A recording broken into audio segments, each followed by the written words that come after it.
आशा नहीं जिनके साम्य भाव धन रखते हैं, निज पर के हित साधन में जो निश दिन तत्पर रहते हैं। स्वार्थ त्याग की कठिन तपस्या बिना खेद जो करते हैं, ऐसे ज्ञानी साधु जगत के दुख समूह को हरते हैं। बोलो पंच परमेष्ठी भगवान की जय। 1008 श्री आदिनाथ भगवान की जय। अंतिम तीर्थेश भगवान महावीर स्वामी की जय। आचार्य भगवान गुरुवर श्री विशुद्ध सागर जी महाराज की जय। सम्यक समाधान प्रदाता मुनिषि सुप्रभ सागर जी महाराज जी की जय। मुनिषि सौम्य सागर जी प्रणत सागर जी महाराज जी की जय। जय जन बंधु, हम सब यहाँ उपस्थित हुए हैं लोकप्रिय कार्यक्रम सम्यक समाधान के लिए। प्रतिदिन यह कार्यक्रम आदिनाथ टीवी चैनल पे भी शुरू हुआ है। आप घर बैठे आदिनाथ टीवी चैनल के माध्यम से ठीक दोपहर को 4 बजे इस कार्यक्रम का प्रसारण देख सकते हैं और अपने विकल्पों का सम्यक समाधान प्राप्त कर सकते हैं। शुरू करते हैं आज के सम्यक समाधान की बेला को। मुनिषि के चरणों में कोटिशा नमोस्तु करते हुए सम्यक समाधान को शुरुआत करते हैं एवं मुनिषि प्रणत सागर जी महाराज से यह निवेदन करते हैं कि हे स्वामी नमोस्तु, आज के कार्यक्रम को गति प्रदान करते हुए संचालित करें। नमोस्तु नमोस्तु नमोस्तु। ओम नमः सिद्धेभ्य। नमः श्रीवर्धमानाय निर्धूत कलिलात्मने सालोकानां त्रिलोकानां यद् विद्यादर्पणायते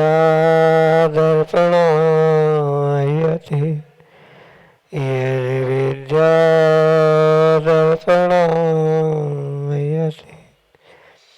पंच परमेष्ठी भगवान की परम पूज्य आचार्य भगवंत गुरुवर विशुद्ध सागर जी मुनि महाराज जी की, परम पूज्य मुनि श्री सुप्रभ सागर जी महाराज जी की।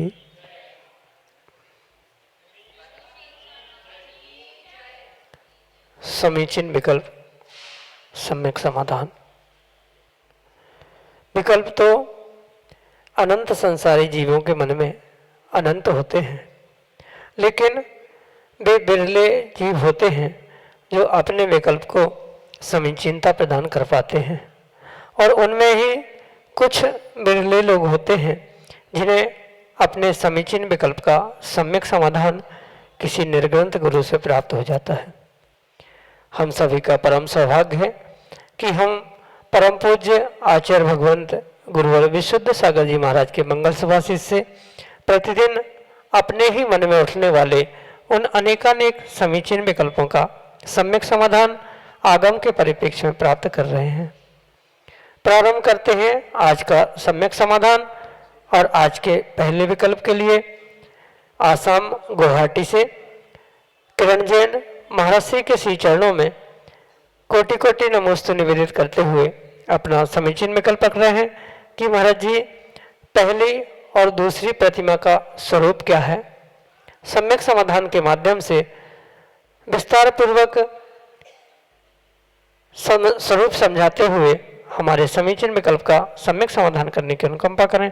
नमोस्तु महाराज जी, नमोस्तु। ओम नमः सिद्धम।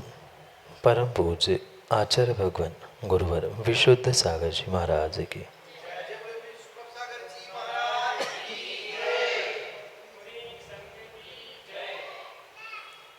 श्रावकों के लिए जो प्रतिमाओं का स्वरूप आचार्य भगवंत ने बताया, उसे आगम के परिप्रेक्ष्य में बहुत अच्छे से समझने की आवश्यकता है। प्रत्येक प्रतिमा को बहुत विस्तार से समझाते हुए रत्नकरण श्रावकाचार जैसे श्रावकाचार ग्रंथों में आचार्य भगवंत ने उसका बहुत विस्तार से खुलासा किया।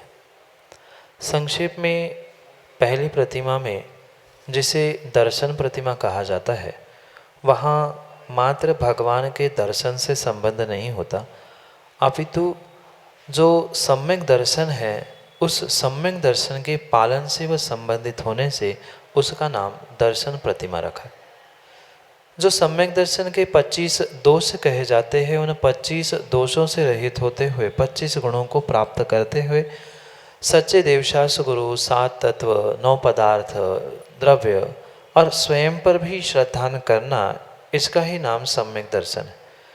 और उन्हीं 25 दोषों से रहित होकर निरतिचार रूप से सम्यक दर्शन का पालन करना, यही पहली दर्शन प्रतिमा का स्वरूप है।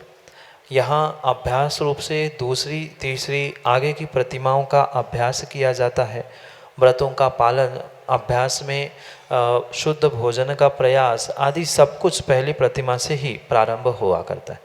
भले ही वहाँ क्रियारूप कोई व्रत नियामक कंपलसरी नहीं होते, पर फिर भी आगे के प्रत्येक प्रतिमा के निमित्त से प्राप्त होने वाले उन नियमों को, व्रतों को कुछ एक देश रूप से ग्रहण करते हुए उसका अभ्यास करने की आज्ञा पहली प्रतिमा में दी गई है।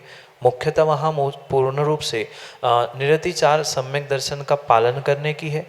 दूसरी प्रतिमा जो कि व्रत प्रतिमा के रूप में स्वीकार की जाती है, वहाँ पूर्ण रूप से जो श्रावकों के लिए 12 व्रत कहे गए हैं, उन 12 व्रतों का परिपालन करना, गुणव्रत, शिक्षा व्रत और अणुव्रत, इन 12 व्रतों के साथ जो चर्या की जाती है, वही पूर्ण रूप से व्रत प्रतिमा का स्वरूप हुआ करता है।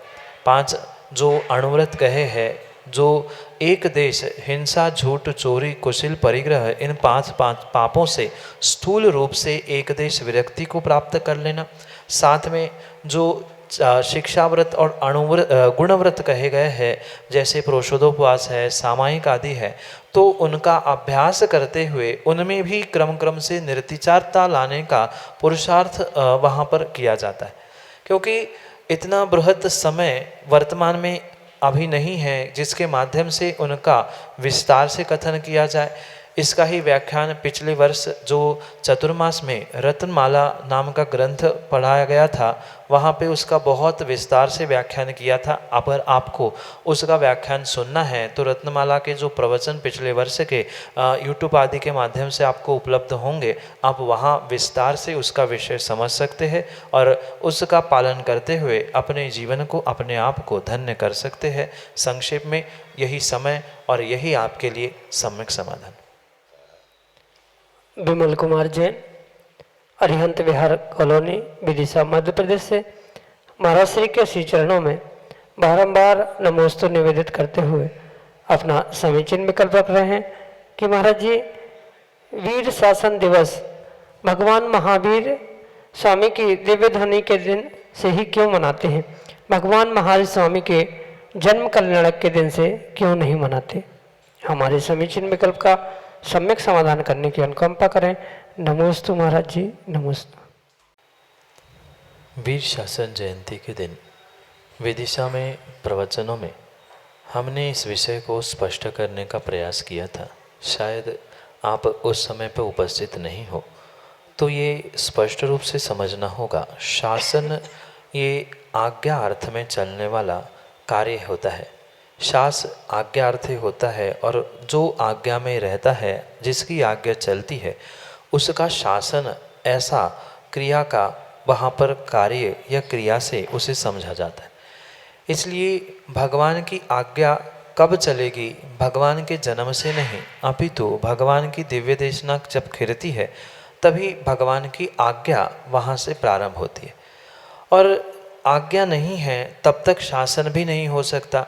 जन्म के समय में मात्र जन्म के ही नहीं, अपितु गर्भ, जन्म, दीक्षा और ज्ञान, ये चारों ही कल्याणक जो होते हैं वे पूर्ण रूप से पिछले जो तीर्थंकर भगवान होते हैं उनके ही शासन काल में होते हैं। केवल ज्ञान प्राप्त होने से भी तीर्थंकर भगवान का शासन प्रारंभ नहीं होता। तीर्थंकर भगवान के केवल ज्ञान के उपरांत जब पहली बार उनकी दिव्य ध्वनि खिरती है, जिसे एक धर्म की आज्ञा के रूप में शिरोधार्य मानते हुए सम्यक दृष्टि जीव उसका अनुपालन करते हुए जिन शासन को मानने लगता है, भगवान की आज्ञा, भगवान के शासन को मानता है, ऐसे उस स्थिति में ही वह शासन वास्तव में प्रारंभ होता है उसके पहले केवल ज्ञान के समय भी उनकी आज्ञा ना होने से, उनकी दिव्य ध्वनि ना खिरने से उनका शासन नहीं कहा जाता। इसलिए वह शासन को उसी दिन से माना जाता है। जन्म आदि दिनों में या जन्म कल्याणक के दिनों में किसी भी प्रकार से भगवान का शासन प्रारंभ नहीं होता। इसलिए ये स्पष्ट रूप से समझे, मात्र वीर शासन जयंती ही नहीं अपितु प्रत्येक तीर्थंकर भगवान का शासन काल तभी माना जाता है जब परिपूर्ण रूप से उनके केवल ज्ञान के उपरांत उनकी पहली दिव्य ध्वनि खिरती है, उनकी आज्ञा खिरती है, तभी से उनका शासन माना जाता है। और वर्धमान वीर, महावीर, सन्मति आदि जो तीर्थंकर, जो अंतिम तीर्थंकर जिनके शासन काल में हम रह रहे हैं, उनका शासन काल भगवान की वाणी जो 65 दिन बाद गणधर के उपस्थित होने पर वह 66वें दिन खिरी थी, उसी दिन से ही वास्तव में वह शासन प्रारंभ हुआ था। गर्भ, जन्म, ज्ञान, दीक्षा आदि से भगवान का शासन नहीं होता। इसी कारण से वह वीर शासन जयंती भगवान की दिव्य ध्वनि जिस दिन खिरी थी, गुरु पूर्णिमा के दूसरे दिन, उसी दिन से माना जाता है, उसके पूर्व उसके बाद में नहीं। यही आपके लिए सम्यक समाधान। अर्चित जैन, विदिशा, मध्य प्रदेश से, अगले समीचीन विकल्प के लिए। महाराज जी के चरणों में त्रिवार नमोस्तु नमोस्तु नमोस्तु। महाराज जी, मेरा प्रश्न ये है कि तीर्थंकर परमेष्टि के अलावा सामान्य केवली के गणधर क्यों नहीं होते? कृपया मेरी सम्यक समाधान कीजिए। नमोस्तु महाराज। पहली बात तो तीर्थंकर परमेष्ठि नहीं होते, वह अरहंत परमेष्ठि के अंतर्गत ही तीर्थंकर केवली, सामान्य केवली आदि अनेक भेद वहाँ पर आगम के परिप्रेक्ष्य में प्राप्त होते। और रही बात गणधर भगवान की, तो केवली जो तीर्थंकर के रूप में समोशरण में विराजमान होते हैं, उन्हीं तीर्थंकर के निमित्त से ही गणधर परमेष्ठि या गणधर भगवान, जिसे सामान्य रूप से आचार्य परमेष्ठि के रूप में स्वीकार किया जाता है, वे ही प्राप्त होते हैं। अन्य किसी भी सामान्य केवली के गणधर भगवान होते ही नहीं। ये स्पष्ट रूप से आगम के प्रमाणों से समझना होगा। संख्या से भी समझे तो आगम में आचार्य भगवंतों ने 1452, कहीं 1458 का भी उल्लेख मिलता है, पर 1452, 1458 के अलावा अन्य कहीं भी गणधर भगवान के नाम उपलब्ध नहीं होते। और कौन से तीर्थंकर भगवान के कितने कितने गणधर थे, कौन से काल में हुए थे, पहला कौन सा, दूसरा कौन था, इनका बिल्कुल विस्तृत व्याख्यान जब आगम में लिखा है और उसके अलावा कई गणधर भगवान स्वीकार ही नहीं किए गए हैं, तो किस प्रकार से हम सामान्य केवली भगवान के गणधर मान सकते? ये परम सत्य है कि जब भी भगवान की केवली भगवान की वाणी खिरेगी, कहीं ना कहीं कोई वहाँ पात्र होना आवश्यक है। पर गणधर की जब व्याख्या होगी तो वह तीर्थंकर के निमित्त से ही उनकी व्याख्या होती। और पुराण ग्रंथों में ये भी शायद आपने पढ़ा होगा, सुना होगा कि गणधर के अभाव में भी कुछ पुण्यात्मा ऐसे होते हैं जिन्हें मुख्य श्रोता कहा जाता है। ऐसे मुख्य श्रोता के निमित्त से भी कई बार वह भगवान की वाणी खिरती है। तो सामान्य केवली जो मुख नहीं है, जिनकी गंधकुटी लगती है, दिव्य ध्वनि खिरती है, ऐसे उन भगवंतों के निमित्त से यह स्पष्ट रूप से समझना होगा कि कहीं ना कहीं वहाँ भाई मुख्य श्रोता के रूप में कोई पुण्यात्मा पात्र पहुँचता है, तभी उनकी वाणी खिरती है। पर आगम में किसी भी प्रकार से वह गणधर परमेष्ठि तीर्थंकर भगवान के अलावा सामान्य केवली के होते हैं, ऐसा उल्लेख मिलता ही नहीं है। और उसके पीछे कोई आगम का ये भी तर्क या प्रमाण नहीं है कि क्यों नहीं मिलते। वे जब होते ही नहीं हैं तो उस आगम और व्यवस्था के, वस्तु व्यवस्था के आगे कोई भी प्रश्न क्यों, कहा, कैसे नहीं किया जा सकता। 1452, 1458 दो प्रमाण के अलावा गणधर भगवान के अन्य कहीं भी नाम प्राप्त होते ही नहीं हैं। और वे सभी प्रत्येक तीर्थंकर के निमित्त से विशेष स्पेसिफिकेशन के साथ लिखे गए हैं। और वह जो भगवान सामान्य केवली की वाणी गंधकुटी से जो खिरती है, वह प्रमुख श्रोता के निमित्त से खिरती है। यही आगम की व्यवस्था आपके लिए सम्यक समाधान से। ब्रह्मचारी दिलीप भैया, झांसी उत्तर प्रदेश से, अगले समीचीन विकल्प के लिए। हे स्वामी, नमोस्तु नमोस्तु नमोस्तु। हे प्रभु, ये पंचम काल में कृष्ण काल है, अल्प बुद्धि है, हीन सैनन है, अल्प आयु है, इसमें अति संक्लेश भाव ते मरियो, घोर शब्द सागर में परियो। ये स्वामिन, ये जो संक्लेश परिणाम है, इनमें कितनी कथाएं समाहित हैं, इनका परिणाम क्या है और इनका निवारण क्या है, कृपया आदेश देने कृपा करें। नमोस्तु भगवान, नमोस्तु नमोस्तु। सामान्य रूप से देखा जाए तो संक्लेश भाव मात्र देवगति में नहीं होते, अपितु चारों गति में देखने में आते। जो ये पंक्ति है, अति संक्लेश भाव से मर्यो, ये भले ही देवगति के निमित्त से छेड़लाकार ने लिखी है, पर यह संक्लेश भाव, अति संक्लेश भाव मात्र पंचम ही काल में नहीं, अपितु सभी काल में देखने में आते। और ज़रूरी नहीं है कि किसी मात्र कषाय के निमित्त से ही संक्लेश भाव उत्पन्न हो रहे हैं। माना कि ये क्रोध, मान, माया, लोभ रूपी कषायों के निमित्त से संक्लेश भाव जो आते हैं, ये तो जीव को समझ में आते हैं, पर विषाद के साथ साथ यानी कषायों के साथ साथ जो हर्ष का भी अतिरेक है, जो हर्षातिरेक है, वह भी कहीं न कहीं आचार्य भगवंत ने संक्लेश के रूप में ही स्वीकार किया गया। क्योंकि आपने देखा होगा, सुना होगा कि जब बहुत दुख होता है, बहुत कषाय भड़कती है, तो व्यक्ति का हार्ट अटैक से मृत्यु होना ये तो स्वाभाविक है। पर कभी कभी ऐसा भी देखने में आता है, जब बहुत हर्षातिरेक होता है, बहुत आनंद होता है, तो भी वह उसका संक्लेश भाव है, उसके निमित्त से भी कई स्थानों पर मृत्यु देखी जाती। इसलिए उन्हें मात्र किसी कषायों में समाविष्ट नहीं किया जा सकता। किसी भी कारण से जो परिणामों में उद्वेलित पना है, ऊपर नीचे पना है, ऐसा क्यों, अच्छा हुआ सो क्यों, बुरा हुआ सो क्यों, हुआ सो नहीं हुआ सो, किसी भी प्रकार के जो संकल्प विकल्प सतत रूप से चल रहे हैं, वे संक्लेश भाव है। और उन संक्लेश भावों को जीतने के लिए, उन्हें ठीक करने के लिए हमें स्वयं को बुद्धिपूर्वक उनसे दूर होने का प्रयास करना होगा। क्योंकि ये भले ही देवगति के लिए लिखा है, सब्र घोर सागर में पड़ो, पर ये परम सत्य है, जहाँ संक्लेश भाव हुए वहाँ जीव ने हिंसा कर ली। भले ही द्रव्य हिंसा बहिरंग रूप पे किसी दूसरे द्रव्य की नहीं की, पर अपने द्रव्य की, अपने आत्मा की, अपने जीव की भाव हिंसा तो तुरंत उसने संक्लेश भावों से की। इसलिए जो हिंसा का फल मिलेगा, बिल्कुल वही स्वयं के भाव हिंसा का फल संक्लेश परिणामों के निमित्त से उस जीव को मिलेगा। जितने अंशों में यानी जितने शक्त्यांश उस संक्लेशता के होंगे, बिल्कुल वैसे ही कर्म का आश्रय होगा। और उसका निवारण करने के लिए सबसे पहले हमें संक्लेशता को दूर करना होगा। क्योंकि अनेक प्रकार की संक्लेशताएं होती है, मात्र कषायों के निमित्त, बुरे दिनों के निमित्त से, विपरीतताओं के निमित्त से नहीं, अपितु अच्छे के निमित्त से भी जो भी संकल्प विकल्प बार बार हमें स्पर्श कर रहे, सता रहे हैं, वह संक्लेश भाव है। माना कि पूजन को लेकर, शुभ क्रियाओं को लेकर भी हम मंदिर क्यों नहीं पहुंच पा रहे, हम प्रवचन क्यों नहीं सुन पा रहे, हम पूजा क्यों नहीं कर पा रहे, आदि रूप भी विकल्प हमें सतत सता रहे हैं, तो वे संक्लेश भाव है। और तत्तद रूप वैसा वैसा कर्मों का आश्रय होगा, वैसे ही उसके परिणाम भी देखने में आते हैं। और उससे बचने के लिए सर्वश्रेष्ठ कार्य यही है कि संक्लेश परिणामों से दूर होना होगा। जो हो रहा है अच्छे के लिए हो रहा है, जो होगा अच्छे के लिए होगा, इतना निर्णय करते हुए अगर आप अपने जीवन को यापन करने का प्रयास करोगे, पुरुषार्थ करोगे, तो विश्वास मानना कभी भी किसी भी प्रकार से आप संक्लेश भावों के निमित्त से कर्माश्रव नहीं करोगे। इसलिए संतोषी रहते हुए जो हो रहा है अच्छे के लिए हो रहा है, जो होगा और अच्छे के लिए होगा, यह सतत विचार करते रहेंगे, तो इन संक्लेश परिणामों से और पापों से हम बच सकते हैं। यही आपके लिए सम्यक समझ। आकांक्षा देवल जैन, विदिशा मध्य प्रदेश से अगले समीचीन विकल्प के लिए।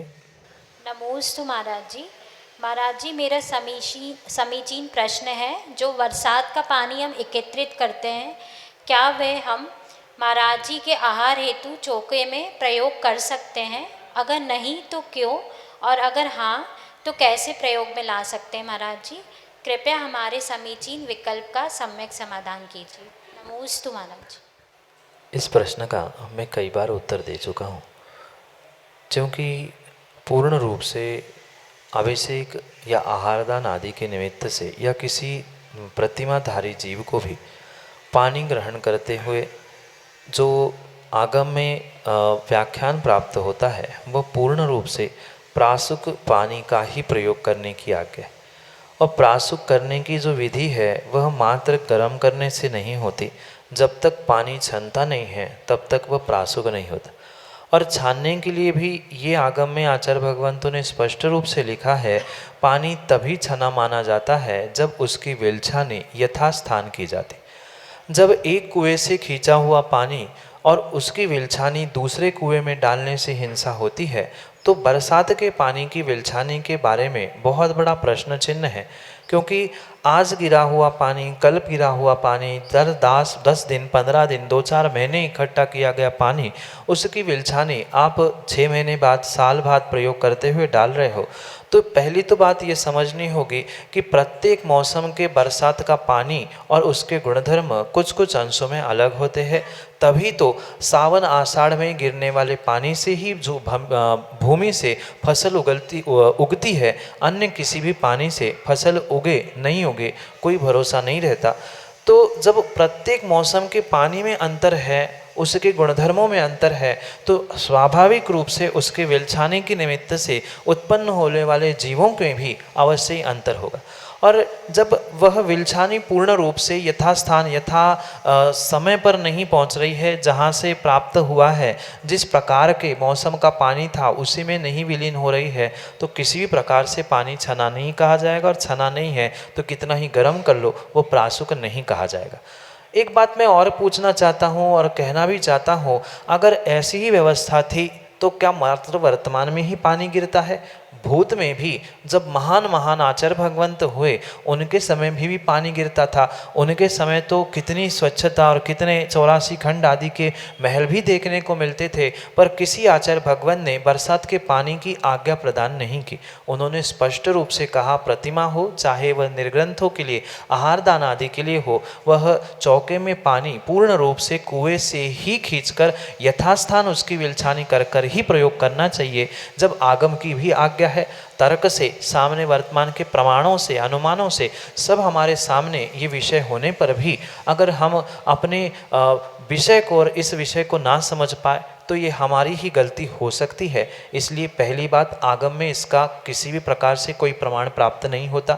दूसरी बात, विलछानी के अलावा कभी भी वह पानी प्रासुक शुद्ध हो ही नहीं सकता। कल का पानी, आज का पानी और मिश्र होने पर, उसकी विलछानी मिश्र होने पर कैसी क्या योनि बनती है, ये सूक्ष्मता से विवेचन है आगम प्रमाण या प्रत्यक्ष केवली का ही विषय हो सकता है। क्योंकि ये भी आपने शायद सुना हो ना सुना हो, वह सामग्री कितनी ही ठंडे फ्रीज में क्यों ना रखी हो, पर उसकी मर्यादा समाप्त होने पर उसका प्रयोग नहीं किया जा सकता। फिर वह पानी जो है, स्पष्ट रूप से कहा जाता है, बादल का पानी जब तक जमीन पर गिर रहा है तब तक ही उसकी प्रासुकता होती है। जमीन पर गिरने पर 48 मिनट के उपरांत वह पानी प्रासुक नहीं माना जाता। इसलिए ये भी सब आगम के प्रमाणों से निर्णय करते हुए ये विचार करना होगा, उसकी विलछानी, उसकी मर्यादा और आचार्य भगवंतों का कथानक, इन सब को समझते हुए आहार में मुनिराजों के ये आहार बरसात का पानी का प्रयोग ना करना यही श्रेष्ठ है। फिर जहाँ जैसे संघ की व्यवस्था है, जिसकी जैसी अनुकूलता है, फिर वहाँ उस विषय को समझना होगा, पर आगम प्रमाणों से यह व्यवस्था ना करे, यही आपके लिए श्रेष्ठतम है, यही आपके लिए सम्यक समय। डॉक्टर अशोक जैन, अरिहंत विहार कॉलोनी, विदिशा, मध्य प्रदेश से अगले समीचीन विकल्प के लिए। नमस्ते महाराज जी, नमस्ते महाराज जी, नमस्ते महाराज जी। महाराज जी, आपने बताया था कि जब भोजन करते हैं तो जो श्रावक हैं वो बंद करते हैं और जो श्रमण हैं वो निर्जरा करते हैं, तो ये कैसे प्रतिपादित होता है? एक दूसरा ये महाराज जी, ऐसी कोई विधि बताएं जिससे कि हम जब भोजन करें तो कम से कम कर्मों का बंध हो, और भोजन करने के पहले और बाद करने में क्या प्रतिज्ञाएं करना चाहिए? मेरे समीचीन का समाधान कीजिए। नमोस्तु महाराज जी, नमोस्तु। अशोक जी, ये परम सत्य है कि कार्य एक समान होने पर भी सभी जीवों को एक समान फल नहीं मिलता। मात्र करणानियों कर्म सिद्धांत में ही नहीं, अपितु वर्तमान में भी जो न्याय दंड व्यवस्था है, वहाँ भी आप समझे कौन व्यक्ति किस इंटेंशन से कौन सा कार्य करता है, किस अभिप्राय से करता है, उसकी उम्र क्या है, उसने जान के किया अनजाने में किया आदि देखते हुए उसको जो दंड दिया जाता है वर्तमान की न्याय कोर्ट आदि की व्यवस्था में, उसमें भी अंतर देखने में। बिल्कुल यही व्यवस्था हमारे कर्णानुयोग और कर्म सिद्धांति की है। जीव किस अभिप्राय से वो कार्य कर रहा है, बिल्कुल उसके अनुसार ही उसे कर्मबंध होगा, संवर होगा, निर्जरा आदि होने की संभावना है। एक श्रावक जो होता है वह अगर अविवेक के साथ भोजन ग्रहण करता है, उसमें आसक्ति के साथ भोजन करता है, तो नियम से वहाँ पर वह कर्म का, पाप का आश्रयबंध ही करता है। पर जो मुनिराज होते हैं, श्रवण होते हैं, वे कहीं ना कहीं विवेक पूर्वक ही उनकी प्रत्येक क्रियाओं को दोहराते हैं। जैसे कि उनकी 5 समितियां होती है, उन 5 समितियों का पालन करते में जो वो ऐष्णा समिति का पालन करते हैं, ऐष्णा समिति में 46 दोषों को और अंतरायों को टालते हुए जो उनकी वह आहार ग्रहण करने की पद्धति है, उसके ही निमित्त से उनके विवेक के कारण से जितना विवेक का, जितना वह अपने इस समिति का पालन करते हुए भोजन करेंगे, उतना ही वही कार्य करते हुए वे निर्जरा को प्राप्त होते। मात्र क्रिया दोनों की एक है, दोनों भी रोटी खाते हैं, पर एक का भोजन कहा जाता है और एक को आहार कहा जाता है। ये शब्दों से भी हमें समझने की आवश्यकता है। जीव का जैसा अभिप्राय होता है, बिल्कुल वैसा ही उसके साथ कर्मबंध, निर्जरा आदि की व्यवस्था बनती है। और श्रावक भी अगर विवेक पूर्वक ऐसा कार्य करता है तो कथनचित वह उसके निमित्त से संवर आदि को भी प्राप्त कर सकता है। जैसे प्रतिमाधारी श्रावक होते हैं, उनके लिए भी कुछ अंतराय बताए हैं, उनके लिए भी शोधन आदि की व्यवस्था बताई है। तो भले ही वे पूर्ण रूप से आश्रयबंध को, निर्जरा को प्राप्त नहीं कर रहे, पर कुछ देश वे निर्जरा को प्राप्त कर रहे। जितने अंशों में उनके पास विवेक है, जितने अंशों में उनके पास सम्यक चारित्र है, उतने अंशों में पूर्ण रूप से वे निर्जरा को, संवर को प्राप्त करने की संभावना है। अन्य अंशों में वे भी बंध को प्राप्त हो रहे। इसलिए आप भी अगर विवेक पूर्वक शोधन करते हुए भोजन करने का प्रयास करोगे तो नियम से कम बंध को प्राप्त करने का आप भी पुरुषार्थ कर सकते। और साथ में ये विवेक रखें कि कितने समय हमें कितना क्या खाना है, ये संकल्प करते हुए ही भोजन शुरू करें तो विशेष आपको फलदायी होगा। यही आपके लिए सम्यक समय। जय जन बंधु, हम सभी लाभ ले रहे थे सम्यक समाधान का, समीचीन विकल्पों का सम्यक समाधान, जिसके माध्यम से हम सभी लोग अपने विकल्पों का समाधान सुनते हैं। अगर आप इस कार्यक्रम से जुड़ना चाहते हो तो आप नीचे पट्टी पे, स्क्रॉल पे जो नंबर चल रहे हैं उसके माध्यम से आप हमें व्हाट्सएप के द्वारा अपने विकल्प हम तक पहुंचा सकते हो। हमारा व्हाट्सएप का नंबर है 8707548811। इस व्हाट्सएप के नंबर पे आप अपने विकल्प हम तक पहुंचा सकते हो और ऑडियो मैसेज, वीडियो मैसेज या टेक्स्ट मैसेज के माध्यम से द्वारा आप अपने विकल्प हम तक पहुंचा सकते हो। samyak.samadhan@gmail.com यह हमारी ईमेल की आईडी है। आप ईमेल के प्रयोग उपभोक्ता हो तो आप ईमेल के माध्यम से भी अपने विकल्प हम तक पहुंचा सकते हो। नीचे पट्टी पे पूरे कार्यक्रम के दौरान ईमेल आईडी एवं जो व्हाट्सएप के नंबर से वो फ्लैश हो रहे हैं, आप उसके माध्यम से अपने विकल्प हम तक पहुंचा सकते हैं।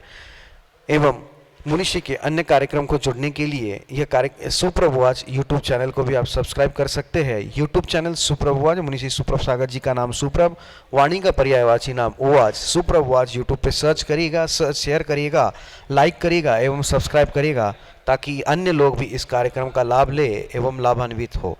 आज के लिए इतना ही। कल ऐसे ही नाविन्यपूर्ण विकल्पों के साथ आपसे जुड़ेंगे। तब तक आप सभी को जय जिनेन्द्र, मुनि जी के चरणों में कोटिशा नमोस्तु नमोस्तु नमोस्तु।